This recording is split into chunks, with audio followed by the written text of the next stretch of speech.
Hello, it's me again. I wanted to tell you all about a very difficult time in my life. I've had several of those, but this one still affects me to this day.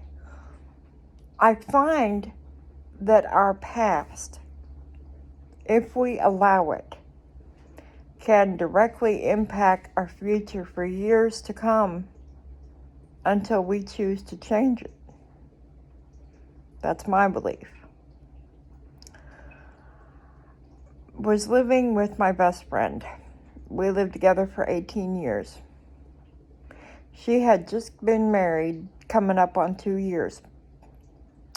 And she started feeling bad. We thought it was a cold at first. We tried cold medicine, we tried hot showers. She said her chest didn't feel right and she started having trouble breathing. So finally her husband and I, with a lot of cajoling, because she hated doctors and hospitals, just hated them, got her to go to the ER. She drove herself and her husband to the ER. Now, we didn't think it was serious. So when it wasn't really serious, but one person had to go to the ER, what we did was one person, if we could, would stay back at the house. And all the information would be funneled to that person, and then if others needed to be called in, they could do it. So we wouldn't be tying up phone lines at the hospital or whatever. So I was at home. And she went in, I want to say it was in the morning, but I'm not quite certain. I think it was in the morning, about 9:30, maybe. That could have been one of my visits. I'm not sure of the time. Now, we were both 35 years old. I say we because Danny Lynn, my best friend, and I were 4 months apart in age. I was born in November, and she was born in February. So we were only a few months apart in age. And she goes to the ER. She finally called me from the ER, and they said I have a blood clot in my lung, and they've given me some medicine, and boy, did it taste terrible. But they said I'm going to have to stay here for a few days. Now, I don't drive, so I know how phobic she was of hospitals, terrified, and I said, all right, I can't get up there tonight because no one to take me, but I will find a way to get up there tomorrow morning, and I'll stay with you at the hospital. She said, okay. She said, I'm going to call Mom now and then go back inside. She had stepped out to smoke a cigarette and call me. I said, I love you, because she was like a sister to me. I love her like a sister still. And we hung up. She got to talk to one of her parents 5 minutes later.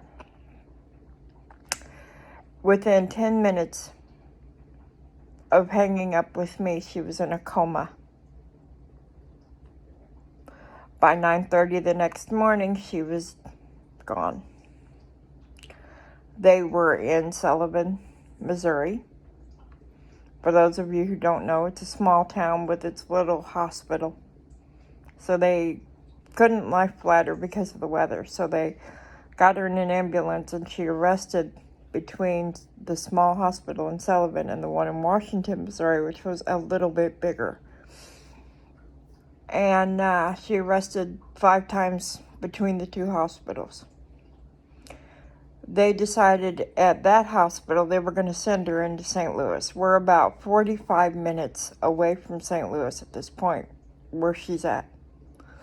They get her still in a coma up to Big St. John's in St. Louis. And the whole time I'm talking over the computer to, this was 2011, her husband, trying to figure out what's going on. And at one point I had asked him, is she going to make it? And I got the text back, no, damn it, no.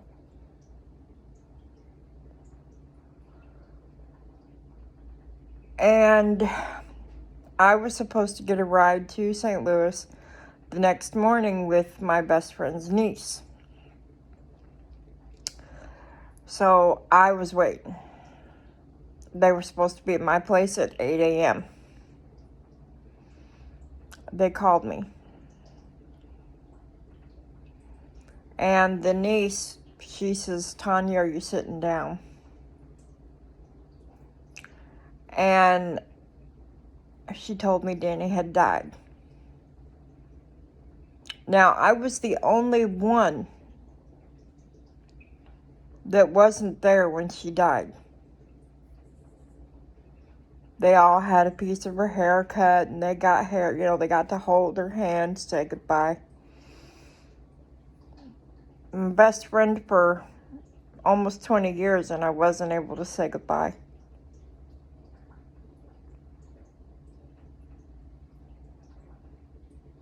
About 18 years at that point. We'd known each other for 19, but we'd lived together for 18 years. Because I couldn't live alone at that point because of my seizures straight out of high school. We found out I had seizures and didn't really want to move back home. Danny, you've seen other videos if you've been watching my channel. She was manipulative and a little bit emotionally abusive, more than a little. I can accept that and see it now. I didn't know where the checkbook was. I didn't know even how much a bank fee was. I had no idea. The only reason I knew how much the rent was and where to go pay it was because I was the one that always walked in to pay the rent. I was devastated.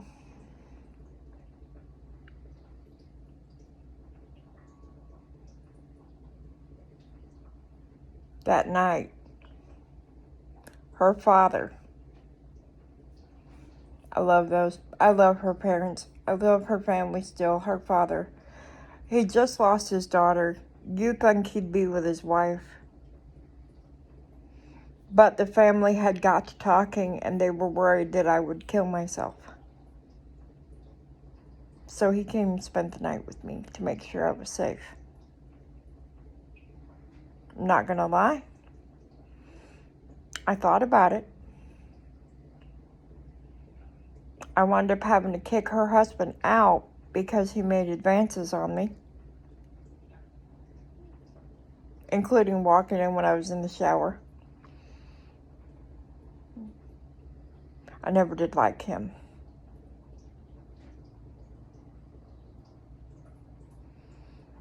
And then someone else goes to my landlord before I could that Danny had died.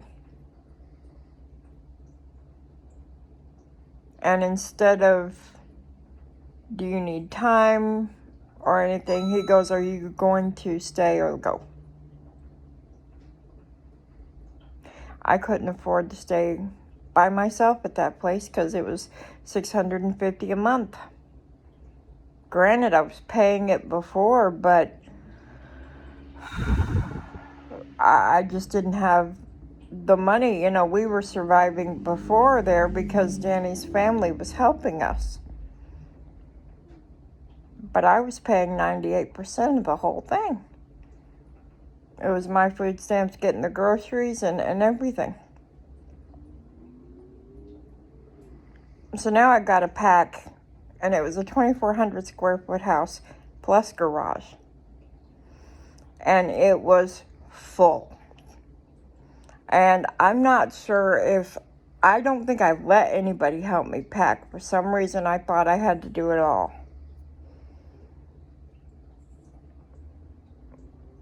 And I finally get it packed, and my landlord's got this little trailer.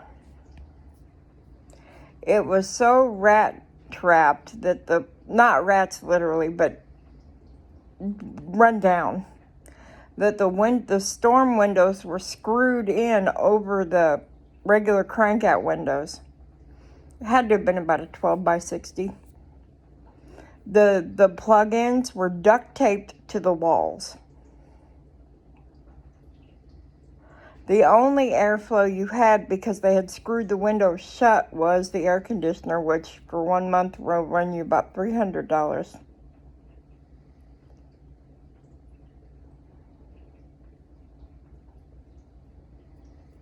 And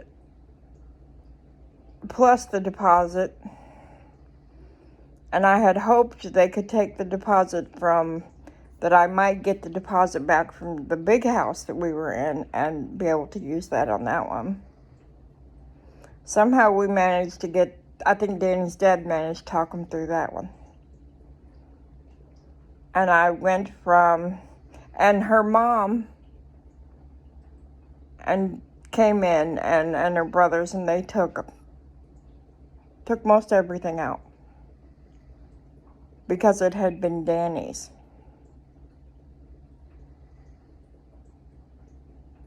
I don't tell all of you this for pity, but going from dependent on someone else to pay, me giving the money, but they handled everything, to boom, you got to handle everything and you don't know how. You don't know where you're going to get the money, where you're going to get the help. That's terrifying. I've been talking with a friend of mine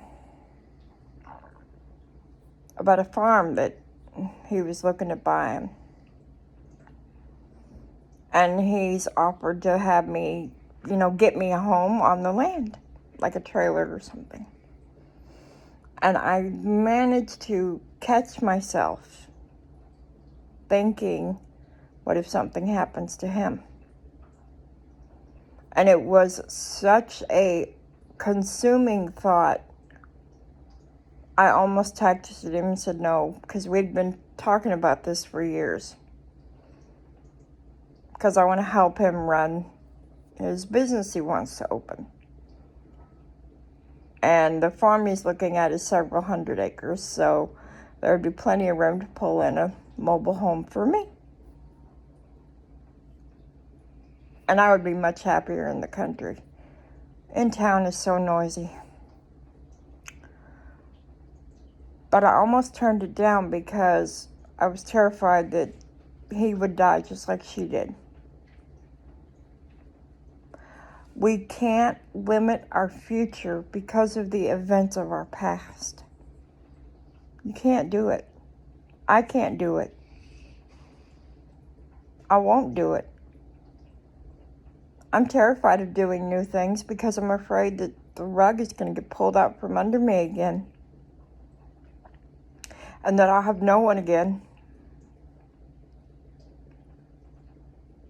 Pardon me. But I got to talk about it and I got to say it. Because mental health is just as important as physical health. Because you can convince yourself to do something wonderful, or you can talk yourself out of something wonderful and miss a chance. And I've done that a lot. I don't want to give up on myself. This is something I want, but I'm terrified. I don't ever want to feel that way again, where my life is spinning out of control and there's no one to put on the brakes. So I'm telling you, if your past colors every decision you make about your future and you stop yourself because of something that happened in the past, you may walk past the biggest blessing you've ever had because you're terrified of the past repeating itself. Don't do it. So what if something happens? It doesn't mean it's going to happen exactly like it did before. You should take that happening, learn from it, and grow from it. And it's so much easier not to. I'm here to tell you that fear is easy to hold on to. My friend Connie calls it the terror barrier. I'm scared. Heck, we might not even do this for years to come. I might still be in this apartment 5 years from now. Right now it's just conversations. But it's still frightening. But moving here was frightening. But it's been one of the best decisions I ever pulled through and made. I still want to open my tutoring center. Maybe it won't be in my hometown, but it's going to be open one of these days. Because I can't control myself by my past anymore. I can learn from it.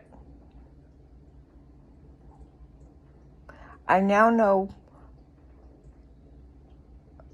that some people that are slime balls try to present themselves in a beautiful light.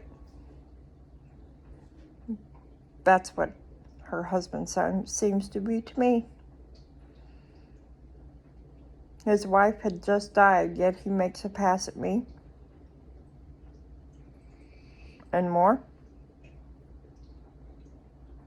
That's a slime ball. I know what that looks like now.